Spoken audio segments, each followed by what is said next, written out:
Welcome back. There are 18 major candidates for the Democratic presidential nomination, and one of them is here with me on set today. Joining me now is former Colorado governor, Democratic presidential candidate John Hickenlooper. Governor Hickenlooper, what brings you to Washington? Well, we came down to talk to the League of Conservation Voters and spend some time with their board and talk about the future of climate change and this country and this globe. Well, I want to get to a bunch of issues, including climate change, but let me start news of the week, if you will. This Democrats thinking about holding the Attorney General in contempt. This will now, if he is, let's say this Democratic Congress does it, 2 administrations in a row where the Attorney General is held in contempt by the other party controlling the House of Representatives. Whatever you believe the merits of the case, this is creating this idea that the entire Justice Department's been politicized, no matter what. Each party is doing this. I know you're rolling out some reform plans on this. How would you depoliticize the perception? Because I don't know if it's that the Justice Department needs depolitization. Right. Well, so what we're looking at is taking the Attorney General, who really shouldn't be an at-will political appointee of the president and defending the president. The president has a general counsel who can do that. Mm-hmm. The Attorney General is defending the rule of law and therefore the American people. So our approach is to say, all right, the Attorney General has to be approved by 60, a vote of 60. Still a presidential appointment. Still a presidential appointment, but always 60. Only 60, cannot be removed without cause.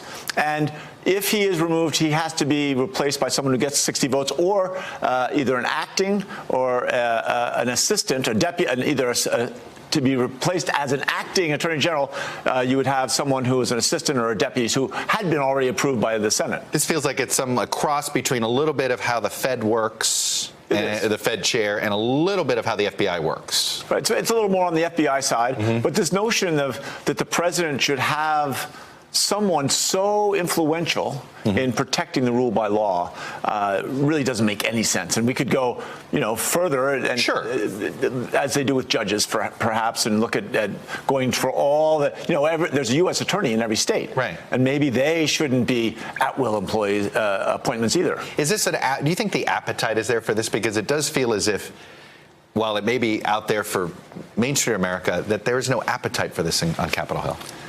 I think there's an appetite. I think once the public hears about ideas like this and they say, hey, we got to trust this guy. This guy is defending, the law of the land, and therefore defending us people all across America. I think they'll put a lot of pressure on the Hill. You've said you're running to save capitalism, and I'm curious, when you say that, is it save capitalism as far as capitalism in the Democratic Party, or do you mean save capitalism because it needs a lot of help?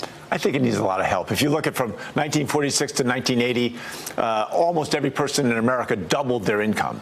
And since then, 50% of the Americans haven't seen any increase at all. Mm-hmm. The system's broken, and we have to look at ways of how do we help entrepreneurs start more businesses? How do we make sure that there's a real ability for someone from the middle class or from the working class, the working poor, to get a hold of that ladder of opportunity and pull themselves up. If they work hard, they should be able to pull themselves up and create their own dreams. Let me put up the most recent economic figures that we've got. 3.6% unemployment. We had another 260,000 jobs created. Wage growth, actual wage growth, 3.2%. That is something we had now. Consumer confidence. What's wrong with the Trump economy? Oh, my gosh. Well, first, go down the list. Just because we're having record stock prices does not mean the country is better off. Well, we've had wage growth. And even in red America, rural America, you're seeing more jobs. You go out so I'm spending obviously a lot of time, I'm unemployed, so I'm in Iowa a lot, I'm in New Hampshire. You go talk to Iowans about what they see, or talk to people in rural parts of New Hampshire, whether they're seeing wage growth. It's not happening, right? You're seeing it in urban areas, in certain industries, but you are not seeing a resilience or a sudden growth of the middle class. How do you sell? Yeah, the numbers look great, but that's always a tough thing to do. It's easier to sell an economic reform in tough times. Sure. No, I agree. You give a $1.5 trillion tax cut, you juice the economy, there's going to be some growth for a while. It makes the point of argument, the point of persuasion a little more difficult. But the facts remain. If you're a soybean farmer in Iowa, you need 8 consecutive good years to get back to where you were 2 years ago. There are an awful lot of people in this country that were promised a bill of goods, and they haven't gotten it. Colorado voter that has been happily voting for you and Michael Bennet, what should they do?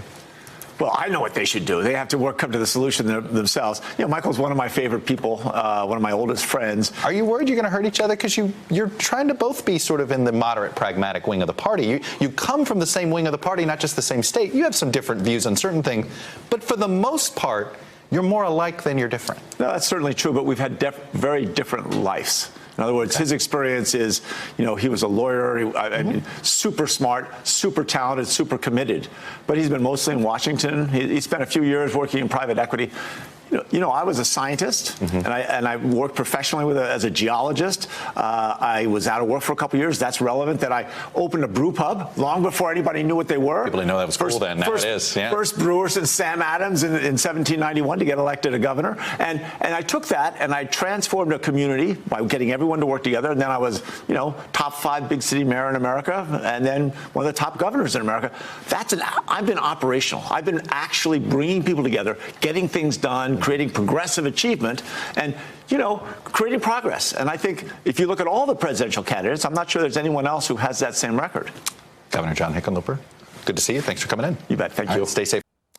Hello, YouTubers. If you're watching this, it means you've checked out our channel, so thank you. Now do me a favor, subscribe by clicking on that button down there.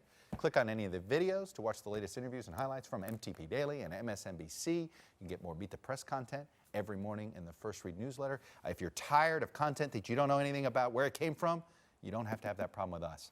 NBC News, MSNBC, MTP, and the Meet the Press mindset right here for you on YouTube. Subscribe now.